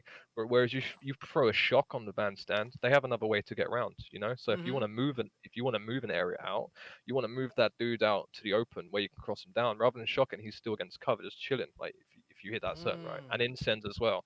Incense will spread an area. Uses it more like shock. It will just move you from that area rather than actually completely like dissipate people away from that said area. Okay. So Okay. What builds up into that frag? it goes to those. Wait, that's literally what I've got right Wasn't now. it I'm not- another? I'm It was not- a different nade. It was well. It goes from what I've got. Like, is my thing. So smokes to incense to frags. That's it. Yeah, it's from inside. But like I had a different idea about a weapon tree. Also, like Waldo had the same thing. I don't know if you've seen. Like he had a free tier kind of weapon tree back in the day. Like I don't know where it is. It's on his TL somewhere. He had like you would build it up from like, incense, shock, and then nades would build up into different weapons and so on and so forth. So Okay. All right. Yeah. So yeah. No. Definitely. Definitely some good changes can kind of be brought to that. And I think us as a fan base, we want to get rid of something like after seeing this placement, this weapon placement in for 2 quarters. Some things are just a given. Okay. Yeah. Some things like some people are building the same meta on every map and it has not changed. yeah. Can we reduce the rounds? Can we just have to cut some of that out? Cut some of that filler time. All right. And keep the strategy. Me personally, I just want certain weapons on every map so that even the picks and bans become that much better. And teams start playing picks and bans towards their play styles, where the drops and the snipes and the blows are. Like if you could have 2 at the start of the round, like it's like 0-0, whatever. At the start of the round, if you could have 2 picks, that would be pretty cool. Because then you build in like you kind of building into something faster, right? Rather than at the end, because I think that would escalate into something better. Because I mean, not every team You get go 2 4-4. picks at each half. At the well, yeah, I mean that could work as well. Yeah, that could really work as well. Like so, you get 2 picks on the half, and then possibly like maybe at the half time you have to put 1 weapon down in the middle as well. Because then now you've got your side weapons and the mid weapons. So then you have to really think about. You could have to think about it like, oh, maybe like okay, so for instance, let's go to UIU and Rec, right? UIU puts a drop on the U in training grounds, for instance, right? But they've got their side weapons. They got a sniper and they've got a hammer burst or some shit like that, right? And then all incense with 2 of them or half, whatever, and then Rec or like Quarantine's like, all right, well, what we could do is like add more to our side, and then we have to have this weapon here to fight for that, because then now that also divides the whole map. So are you going to do a 3-2 or like a 2-1-1 or a 3-2 opposite side of the map? Because then now you have to call the numbers out, and off the initial, those numbering communications is going to have to really fix into each other, because if you're on an uneven fight on a certain play of the map, then will you have this best incend for this place here? Also, I wanted to touch as well, the frag grenade is not only, but it's longer, but you can't actually half it. It's a glitch in the game, which I want TC to address. I don't know if like they know about that. You can't half the frag? No, you can't. It's a glitch. Like you can't half it apparently. So how is glitches like we can't half the frag still in the game? I have no idea. What the hell? Because nobody places that bitch. Nobody. Exactly. That's exactly It's- right. the No, frag no, grenades for that the is first literally time- exactly what it is. The It's frag just a- grenades it's for the just a first dead- time in Gears history are not used at all in Yeah. competitive gameplay. Not used. Well, Yeah, you man. know, I did. Yeah. I did have one idea for escalation, and I'm not really Okay. sure how it would work in the current state. But like, let's say, And and yeah. like, When you and say this is that, not we're something gonna I've move put. on too, by the way. What? I say this gonna be our last talk on Yeah. current Well, meta this is game, not we gonna something move that's on. fully like planned out. But what if it was based on some type of economy system, right? So like, each team starts with 2 points, right? And it costs 1 point to give your teammate a utility or what. And this is just using the current meta it is. Or it costs 2 points to put something down at home, and it costs 3 points to put something down in the middle. And if you don't use anything, they roll over to the next round. So then you add that like strategic economy piece, where it's not always going to be even. Mm-hmm. So you, And so as you, I said, so this you is just something gain I thought of. You gain points per round to purchase weapons on the map. Right, and maybe winning a round gives you 2 points, and losing the round you just get 1, right? So and then you're there's benefits to each, right? To saving your points or not saving them. Mm-hmm. It would definitely be something that'd have to be like really, really planned out and thought of. Yeah, Okay. but that's definitely not a bad start as far. Yeah, that's that not that a isn't. bad idea. That isn't. I think again we have to go back to like you can't be overcomplicating things, but you can't make them too simple. You need that. Right, like, right, yeah. Well, I definitely need don't think that that's little too balance. complicated. But knowing the coalition, it's gonna if that ever came into play, there'd be like 50 different moving parts, and you'd just be Yeah, like, yeah, "What?" yeah. Mm-hmm. But I quite In like theory, in theory.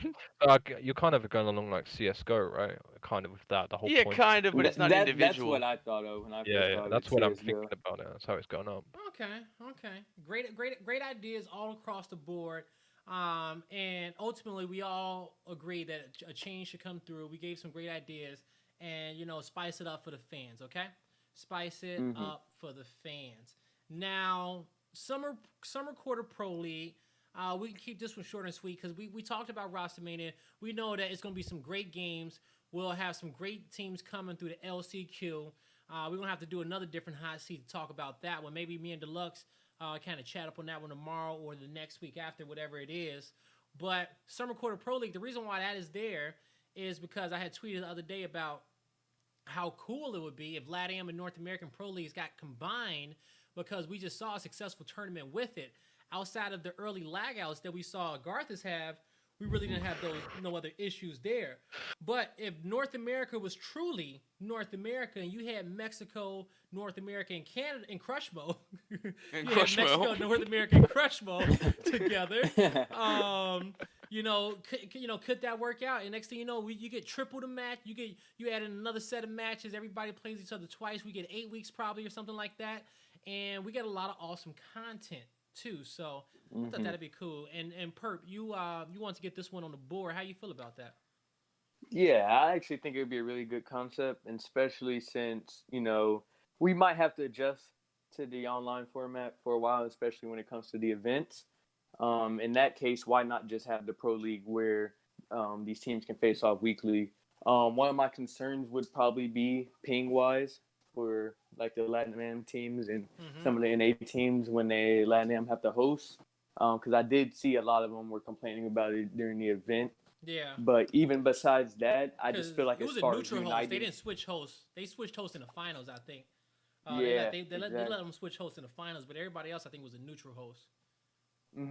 But even just uniting the fans as well, just being able to bring the LATAM fans and the NA fans together to watch some of the best teams in the world compete against each other. Like, just imagine in one That'd week be dope. you have That'd be really cool.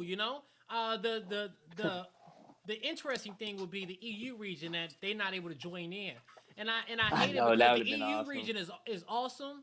It's a lot of great players, but I'm hoping that maybe with tweaks and the addition of Gridiron can spark that fire in the European community. Okay, that's what I'm hoping for. I'm hoping that Gridiron can kind of max out their tournaments and give them that vibe that they need over there. And, Gridiron is an awesome talking point for the Summer Quarter Pro League, because if that got added into the cycle, I think that'd be awesome. But I do feel like it needs its tweaks. I do feel like I think the rounds need to be extended. It's a lot of anxiety for that instant pickup on the flag. I think I would rather Mm-hmm. you have to press a button, pick up the flag like you pick up a power weapon. That way, on maps like Canals, you can defend it. You can play the initial, still can make plays off the objective, but it's not about who has the fastest front spine to tap it and roll back. You know what I'm saying? Yeah. Because you Mm-hmm. can't shoot through. Everybody has smokes. It's very hard to see through it, and so Yeah. teams feel like the only way to combat that is for these chaotic initials. All right. So for that, I think that it needs to. I think it needs to have some few tweaks, but Gridiron will help everybody, and the fans will love it. Mm-hmm. Yeah. I think weapon tweaks is massive for that mode as well. Massive. Yep. Massive. Let's get the Needs- let's get rid of all these damn heavy weapons and keep them in horde. How about that one? Let's keep the let's get the buzzsaw off district and reclaim. Can we? Yeah, man. Dude, Alright. if I die to a Dude. salvo on bunker one more time, I promise you I'm uninstalling It is the game. not fun, It's not I because now I remember- just want to go pick it up and hide it in a corner. bro. Game It's That, Pass- that's not my fun. initial strat. Game I'm Pass sorry. Gary using a Terminator on the Game top Pass of a bunker Gary with with his fucking aim buzzsaw, bro. assist. Like I'm It's running not even across the map, cool. getting like At this point, bombarded. people know. Like I feel like at this point, everybody who plays the game knows that is BS and they're just trolling. Everybody who picks up that weapon and kills me with it, I don't feel like they're just enjoying their Gears of War experience. I feel like they're like, yo, watch this shit. Watch me troll the team, man.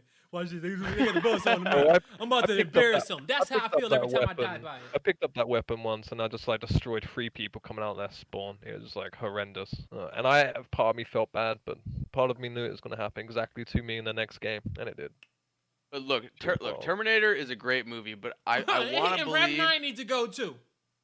Yeah, but I that's where want it to needs believe to that there are stay. more Gears where of it War needs to fans stay. than Terminator movie Oh, I fans saw. in Who did I ranked saw? lobbies. I saw Sleepy put on the I TL. hope You know, so. characters I miss is like LP and Killer Mike. I used to love Killer Mike. I used to use him all LP the time. was really nice. LP and Killer Mike, man, they look good. They look really good. I want an Ice T in a Hoffman outfit would be cool. Okay. Hell, y'all don't want no 1v1s out here. Okay, don't be talking in chat. I 1v1 everybody in the chat. Let's get that straight right now, okay? Yo, your Oh, chat this is Mac. lit right now. Yo, the chat is lit, right? I'm trying to wrap up our conversation. I'm gonna get to them in a second. I'm trying not to break the podcast and save me some time on editing. Okay, but I did promote Cat and Noxious to moderators to lay some shit down if they need to. So I'm gonna say it on stream. Whatever y'all gotta do it, and we talk about it later because both these guys know how I get down. So I trust what they do. All right. Congratulations, y'all got promoted. Made today. Dana a mod. Nice. Well, hey, let me see some of that. What's up, Dana? Some of that communications. Let me see that communications in the chat. Hell, that There's some that notes down there, community Dana. management. Manage the fire squad for me, can you? Thank you. All right. But yeah, head shaped like a hammer. You know, brace. like touching on this summer Pro League quarter as well. Like I feel because because it was online, whatever. The things happen, whatever. I do feel bad for the Europeans as well because there's some spicy matches with the Europeans and NA. And like Mhm. with like Elevate being not able to compete against NA, it was just they won and that's it. And I feel like different matches between the Europeans and NA could have really made things interesting. And let Because him. yeah, different like matches exactly. where. Well, I mean back on Elevate when they were going against like some of the Latin American teams. Okay. It just sucks because it has to be online Mhm. and the Yeah. ping sucks so bad. And I know what it's like for 70 ping and just getting up aid for like 85% or something like that. And it's just I don't know. I just hope this shit just like goes away because I really want to see another LAN again. Because there's just no Yeah. appealing of that. And whatever happens in the future, it's cool. But I don't even know if like it's a good or a bad idea because I don't want you're gonna have a whole like pros and cons to it. Like Europeans against Americans, like it's gonna be such a difficult task unless the only way you can do it is have like they host and then opposite host, because like Yeah. I can host a lobby and then like 'cause But sometimes but I it's host gonna a come lobby for down like. 5 But then the ultimate battle is about seeding, who's getting it, how was it decided, who got the exactly. host, And then and it that's comes never to- gonna be Yeah. a and then fair it thing to comes to- decide. Then it comes to map picks, and more than likely, most American teams will always choose the maps that they get the most for the host, and that's just like factual, whether they want like COG or not. But no one wants to be playing on like 80 ping, and if you're West Coast to London, it's you're on 140 plus ping. That's like horrendous to play Gears on. Like 80 Yeah, is you're, okay. you're playing but- in the past. Mm-hmm. Yeah, exactly. Like You really you're are already playing dead. fast, bro. You're already Right? dead, and he's up AG and I carried lead on so going many and killed your shots. teammate. Shit, I pre-fire so many corners just to adjust for ping and other players because I'm like, yo, he gotta be here, man. I can't see him, but I know he's coming in this direction. But All right. with the Latin and America being conjoined, like that would be nice. I Yeah, would no, like to see that. yeah, yo, hey, I think I would too. More action, good players. I think it'll be yeah. it'll definitely be a fun time. Definitely be a fun time to work with. Now, yeah, keep going. I do feel though like the NA overall dominates the whole Gears scene. It would be nice if you could let a couple more like teams slip into the Latin America and also the European, considering there's only 4 each in each region and there's like 8 for NA. It'd be nice if you could just give a couple more to Latin and a couple more to Europeans, because some teams are like a lot hungrier. You know, the wolf at the bottom, Give them the six. wolf at the I bottom, give, the give the wolf league at the 6 bottom of the spots. mountain. Give them 6 Yeah, spots. exactly. Yeah. Like eight is cool in NA, but like give 6 to Latin and 6 to Europe. Yeah. I mean that I still works out mean, fine. Yo, it was for teams example- like Academy, 3 Yeah, Rocker, 3 times Rowdy. I would like to see 3 times both Rowdy. of those in there, and there was one other team. Agarthus. Yeah, I Yeah, want to see and a just- Garthis I and mean, some I teams mean, in Latin. Eaststorm pulled up a bit, you know, like Yeah, so maybe Carnage. they do that. I think You that'd be know, cool. Up the slots all by these teams, 2. Carnage, yeah, Give AGT, both of like, those leagues another week in playing so they can match up with NA, right? Give Yeah, them another yeah. week, go up by 2, and you get some crazy matches, you get some more storylines, but most importantly, you're building more up games. Gears professional players, right? You're Yeah, building yeah, up the league. You're building up those regions. These guys are finally, if they couldn't get scrims before, they are getting the reps against the best to be the best. So I think Yeah, that'd I be a cool agree. little idea. Okay. So like yeah, it. so that's good. Yo, guys, Summer Pro League starts not this weekend, but next, I believe. I think it's the 21st. Yeah. If not, it's the 21st. Yeah, I got it down. It's not this weekend. It's it's like the last chance qualifier or last Pro League qualifier for non-Pro League teams. Oh, yeah, and that's then this next week weekend. is Yo, and that's then gonna next be is like wild this the on next Saturday. the next is the Only 24th. The 24th it starts next month. Next Man, week. Yeah. that one's gonna be wild. Astro Battles is this week for 2v2 as well. So that 2v2 Astro Battle Championship is on Saturday. I don't know if it's a championship or it's like a big open tournament, but look at those rules, you guys. Rather if you got to play in a last chance qualifier or Astro Battles, Saturday's a big day. That Astro Battle 2v2 got like 10, 15 grand for the first place prize pool or for the NA prize pool. It's a lot of money there. So if you guys are good at 2v2s and you want to be casted by me and Frank, I'll be there. Make sure you guys come through. I'm going to get Frank drunk. I'm going to tell him like towards the finals. I'm like, yo, bro, let's just crack open some beers and watch some 2v2s. That's not overcome. Yo, let's just have a good time. Get the whole chat to crack open some beers and we're going to have some fun.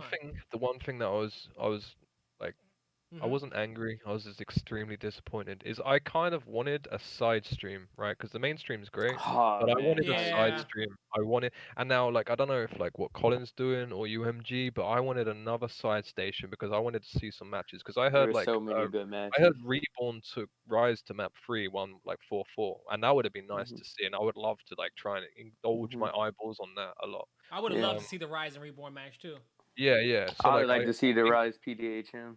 Just touching on this whole Pro League thing, if there was another online thing, I would love to see another side station. Because I mean, number one, some fans love to see that, but number two, it gives much more like diversity to the fans. If they're like a fan of a player and that player's on said roster, then they can always watch that. You know, I think that would have been nice. I did hit up Deluxe about it, but I would have loved to see that. All right, yeah, no, definitely. I think that yeah, let's do that drunk watch party, Cat. And I think that Deluxe, not Deluxe, but I think that being able to watch those side station matches would have been super, super cool if we could have did that, because a lot did happen, but it's a lot of things to be learned, and we should all be happy that we got the matches that we did. Oh, and it was I agree. smooth. I agree. Outside of my first cast on the Garthis and Hive match, we didn't get no other lag outs on stream that I saw. Outside of maybe one or two with maybe a Vexes in them, but they came back right away. So we had one lag out, but it was resolved pretty quick. Yeah. So now I just don't get, like, Gears has the other streams, right? They have the Bravo stream. They have Well, the no. So this is what you got to understand is that this is an online major, bro. Like this is not like we're in Mexico and we could just pump out the Bravo, Charlie, and Delta broadcast.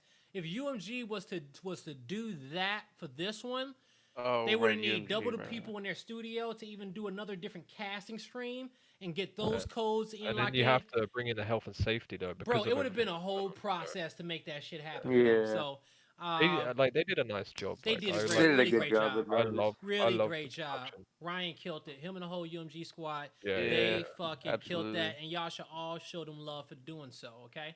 Now, but yeah, man, that's it for our main topic. I got some questions here. We've been going for an hour and 40. Let's keep it under 2 hours. All right. We still got to do y'all shout outs and get y'all out of here and close out the stream. So much for it being an hour, but we've had a great conversation. You guys have been here. I'll give you guys this time to let you know that this will be uploaded on Spotify. The Spotify is called the Hot Seat. You'll see my beautiful face there. The YouTube Guy Blaze, this entire broadcast will be posted up there as well.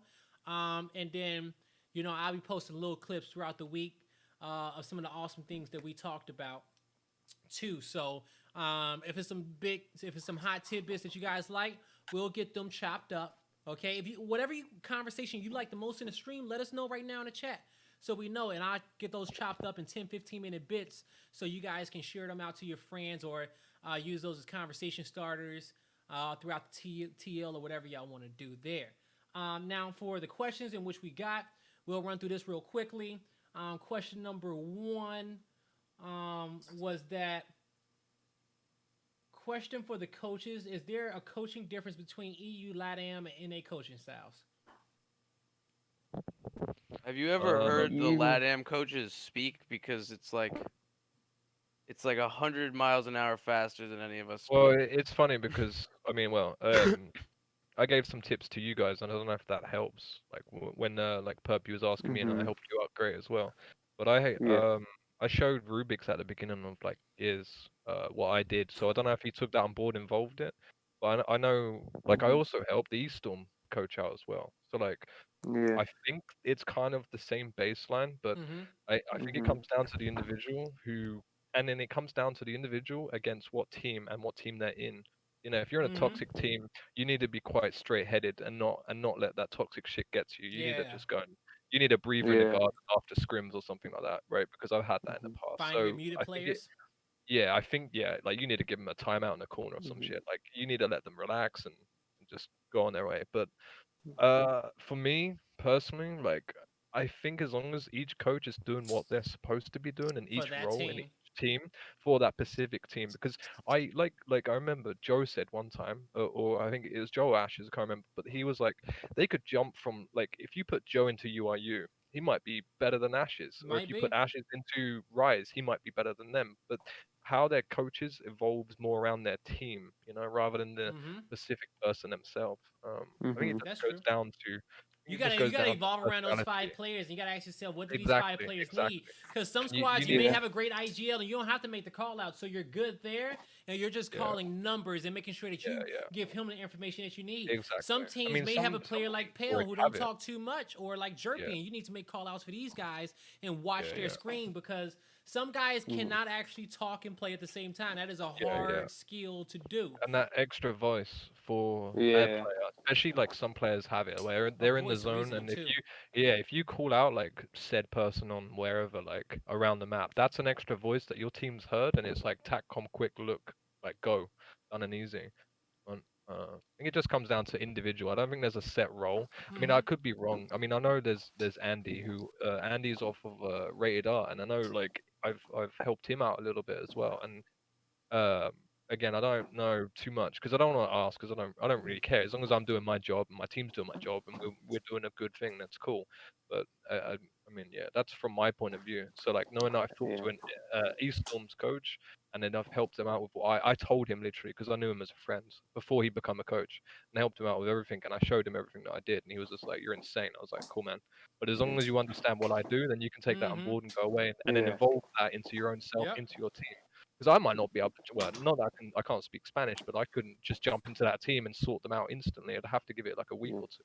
Same for me. I Yeah. couldn't jump to BQ or PDHM. Like I'm sure these two dudes like I do a mean, great you job on you've their team. definitely Okay. you've definitely helped me find my style a bit. Like even with me being a newer coach, like I've gotten advice from numerous Yeah, coaches, and it sort of helped me just find my groove with my yeah, team. yeah. And and I mean, from and the just start, taking. Ash's Fatal and Affiliate will help me out. Like I had to ask them questions. They will help me out Mhm. loads. So it's just history repeating itself. You know, I'm trying Okay. to help Yeah. others out. Nah, yeah, definitely some.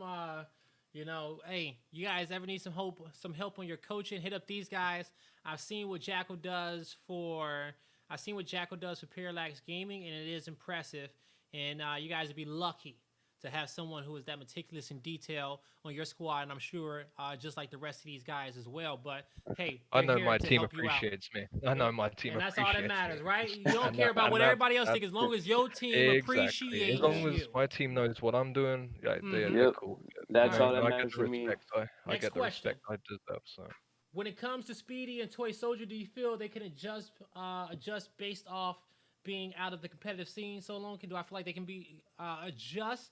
You guys don't have to answer this one. I got you. Yes, they played Gears of War. They've been playing. They may have not been playing at the pro level against pro teams, but they know what it takes. They've been there. They've won plenty of championships, and it's not rocket science. It's just that a lot of people don't understand the basics, and they don't play the game at a slow enough pace to get the foundation right before they speed up their pace and start playing super fast. Because these faster players in Gears, they got good core foundations and they understand the game at a very high level, and then they turn up the speed. Okay, so they see the game differently. They will be okay. Next question. Tody wants to come in and say hi, whatever. Tody, if you out there, now's the time. If you want to say any words, go call waiting. When Speedy won a championship, he didn't beat the best, so he's a champion. But if you didn't beat the best, can you still call him a champion? Yes. Toy and Speedy on Rebel. I can't see it because it's been out the competitive scene. Okay, yeah, they'd be okay. They'd be good, dog. They'd be great. Yeah. He's still a champion. It ain't his fault that after gaming got cooked by both international teams that event. He's still a champion. He earned it. He got what he got. He got what he needed. Next question. Another one from Franitude. Does a team who say they are teammates only, that they don't need to be friends, is it a considerable performance difference between more friend-based teammates? All right. And after this one, we got one more question. We're done.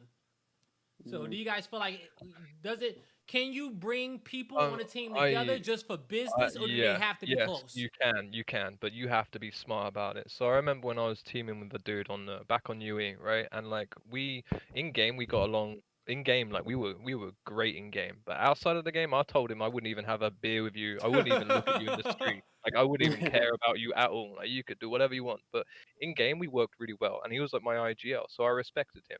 Outside of the game, couldn't give a fuck. But like, apart from when it's talking about Gears, it's like I'm listening to you, I'm understanding what you're saying. He was on my case every day because I'd throw a shitty smoke in some part of the area, and we'd have to go into private, and I'd listen and understand. But like, it can work, but you need to be mature enough and smart enough not to let your ego get to your head and understand both points of views. Come to a 50-50 agreement. You know, as long as you're both understanding both points of views, like, oh, I'm here, but I'm gonna get flanked by this guy, but then smoke off that area. All right, are you gonna help me out? Yeah, your teammate's gonna be there. Cool. And then you build up a reasoning rather than just completely ignore the fact and block it off and say, listen, you're an ignorant prick. I don't Yep. like you. Whatever. Like, stop telling me how to play the game. I'm better than you.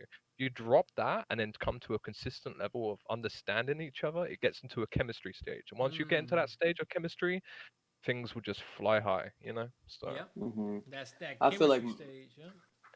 I feel like my team, we thrive off of being a brotherhood. Like for the most part, all of us, like we didn't know each other too well before we started teaming, and just right away, like I feel like with us being such an inexperienced team as far as performing at like the highest level of Gears of War, being in pro league, etc.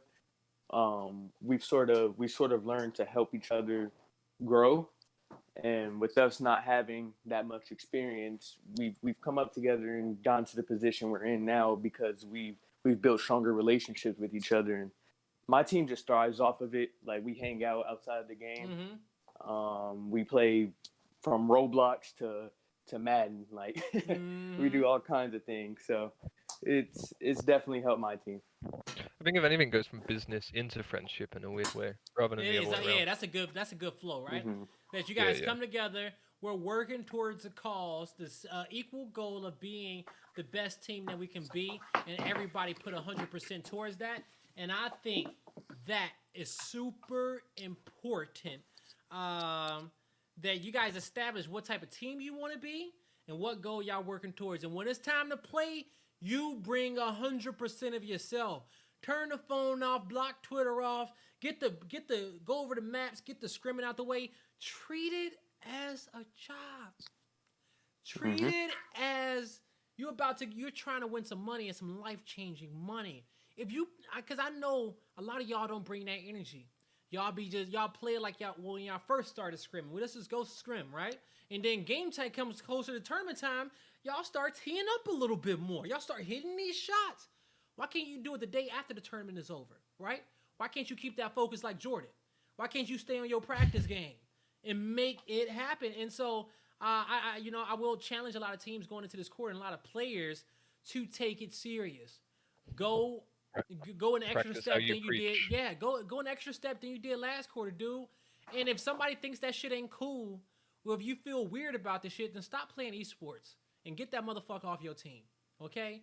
And block out anybody else who can't do what you do, all right? Own that shit, be proud of it, and have some fun, all right? Take it serious, folks. Now, last question, and it's not even really, all right, I'm going to give you guys the answer super quickly, okay? It's another one from Friend2, okay? Yo, Friend is topping y'all off these questions, and so, Friend2, much love to you for always coming through and providing some good questions to the chat. You always you ask great ones, and I'm happy I can give you that intel and make it a great Gears of War experience for you as a fan. And so, does having a limited pool of players prohibit choices that you would like to have over what's handed to you by the limited player pool? And so if I'm you guys, I'm saying that, yes, it does prohibit the choices what you want to make, because if you drop somebody, you either want to get somebody better than him to fill his position, and depending on what that position is, it might not be too hard. But if you can also get a player that's probably better than some of the other players on your team, then you grab him. You get the best player that you can at the given time, and I feel like if you have to change your positions, then you change your positions. So, and I think, can you guys agree with that? Yeah. You take what you can get, man. You take what you can get. Oh, the absolutely. best players is out there, and you keep on rocking. Because when it's all said and done, when a team fight breaks out, and you in some of these chaotic late game moments, you want the guy who gonna hit shots. You want the guy who gonna hit shots, not the one. Granted, perfect rotations can win you a game too, but at the same time, I want somebody who can still pick up kills. Ultimately, we can just use the new Rise roster as a perfect example. Yeah. Drix had ample opportunities to win an event with this team. They had a few second places. Despite what people said about Drix, he stayed on the team and he had time to do what he had to do. And not saying that he didn't play his position the best that he needed to with that current roster, it just was not enough to be quarantining you. It just was not enough on game day. It was not enough on Sunday. That's it. It just was not. It's never enough on Sunday. So you need something that's going to be enough, rather if it's a different vibe, a different shot, whatever it may be. The last 4 maps of the online major, they went 3-20. That's the story of that Rise Nation team right there in a nutshell. Perfect event, last 4 maps, 3-20. 1-0 up in the winners finals, 1 map away from guaranteed top 2, 3-20. That's it. So, hey, we seen them do great things, but I cannot wait to see their new rosters in action. All right. Great show overall, you guys. Happy to have everybody in chat. You guys have been interacting on a whole nother level, and I love it. I hope you guys enjoyed this show. Tomorrow, though, please speak tomorrow, Spicy Blaze. Speak tomorrow? About tomorrow? Yeah, your Friday tomorrow. Oh yeah, folks. Yeah, we're doing another hot seat, okay? Oof. And this next hot seat is gonna be myself, Deluxe, Shock, and Detox. It's gonna be hot. We're gonna be back. Wait. Wow. Yeah, Very we're gonna hot. be back again tomorrow night. It sounds like y'all got some questions that y'all want for me to answer. So I'm gonna get those from y'all a little bit later. But if you guys in the chat got some questions for me to answer them, let it be known. DM me on Twitter, tweet me. I posted the schedule up yesterday. Go to that tweet, leave a comment there on what you would like for me to ask Shock and Detox, and I'll make sure we get them tallied up, and I will get the juicy details for you. Okay, if you can't tell me, tell Deluxe. We will pry it out of them. I just need to know what I'm looking for. All right. Hit him in the corner. Yeah, oh man. Like, hey, where you going, little Hold him dude? down. Where you running to? Yeah, hey, don't be trying to run under my legs now. Better calm down. I got some questions for you. So going down the line, yo, great. Let the people know where they can find you. Any shout outs, and give me your last thoughts. I mean, first of all, thank you for having me. I think this might be the best hot seat yet, at least that I've been on. You can find me at MLG Great on everything: Twitter, YouTube, Twitch. Don't really stream a lot, but we're getting there. Special thank you to PDHM. They've been incredible through this whole thing. That's just the org. The team also gets their own separate shout out because I love them, man. I love them too, You know, dog. and we survived roster mania, baby. Yay! Yeah, not many teams can say that, right? So we're looking forward to the qualifier this weekend. Hey, I also want to give a shout out to my friend Holly. She's been supporting this Gears shit since like No Mercy qualifier, and I don't have many like outside of esports friends I know that that do that. So yeah, got to give a special shout out to her. And Jackal and Perp, it's been real, guys. This was a lot of fun. Perp. I mean, thanks for having me, first of all, Blaze. I really appreciate being on the show. You guys can find me on social media at Purpatrate, similar to shown on the screen, just Twitter, Twitch, YouTube, doesn't matter. We're going to be creating content here soon. But I would like to give a shout out to Vanquish. They've been treating us also extremely well and have worked with us through a lot of the kinks through our roster. So I really appreciate them being involved. Shout out to my teammates. Really just shout out to all of the Gears of War fans and supporters that are in the stream right now, because things like this really do mean a lot to the scene, and it's just going to continue to help us grow and prosper into what we want to become. So shout out to you guys. Jackal. Shout out to Parallax. It's a good org. They're very supportive.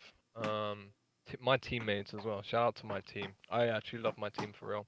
But big shout out to just anyone who support Gears and stays around Gears and just helps Gears grow. You know, like little things like this really helps develop the stream and develops, because there might be, you know, there's a dude out there who's lost on all this roster changes. So you put it out there, he's just like chilling on YouTube. He sees that, so like shout out to like you, and then shout out to everyone else as well, like all the other teams, because we don't have you to compete against. Like, what do we got? Nothing. So at the same time with that, but for real, like shout out to teammates, Parallax, and you guys. Been cool. And shout out to TC for doing that online major, and UMG. Yo, right? Yo, shout out to them. Guys. real. That was nice to watch. No, it truly was, man. Yo, chat. It has been an awesome show. You guys turned up, okay? Did what you had to do, and that was just sit here and listen and have some fun, okay? Provide some great questions, have some great conversations, because, you know, when it comes down to especially getting everybody on the same page, making sure the game's in the right direction, and most importantly, making sure that we're having fun and we're talking Gears and we have a place to talk about Gears. Shows like this, The Caster's Curse, 4-pointed, you know, Dome's content, Avexy's anybody who's on Rise Nation, anybody who's on Hive, all right? Icy streaming, Sam streaming. You know, it's a bunch of people right now doing a thing. Support everyone. It ain't a competition. It ain't a competition at all. You know, it's a lot of love fans out there that we need to get to love Gears of War. Or we need to just introduce to Gears, right? Introduce them to our Gears. I hate to say our Gears because Gears is Gears, right? But, you know, but in the world we live in, it's two different types, you know, it's kind of two different sections of Gears. You know, you got the esports and the casual side. You know, we've been trying to bring them together. So no matter how you come across a casual fan, as long as it's a Gears fan, right? Like, and that's what I stress a lot of content creators on too. Yo, go interact with some more Gears fans. They don't have to just be Gears esports fans, all right? You bring some of those casual guys over to the esports side and give them a warm welcome. Hey, that's one of the easiest views in which we can get towards our esports and getting people here to play because they love Gears. They just need to understand what Gears is at the high level and how can they get into it, all right? So you guys play just as part of a role in that as we do here. So understand that and understand the power in what you have. But You know, lastly, I love you all. Thank you for supporting the Hot Seat. You guys can find me on pretty much all social media at Guy Blaze. Guy Blaze Live for Twitch. Guy Blaze, you know, when it comes down to Instagram, and just Blaze on Twitch. All right? Guy Blaze Live on Twitter is what I meant to say. We got to work on getting those original tags. I got to work on getting that live out of my Twitter tag soon. Eventually, I'll take care of it, but in due time, you know. But that's it for me. I hope you guys enjoyed the Hot Seat. Till next time. Peace.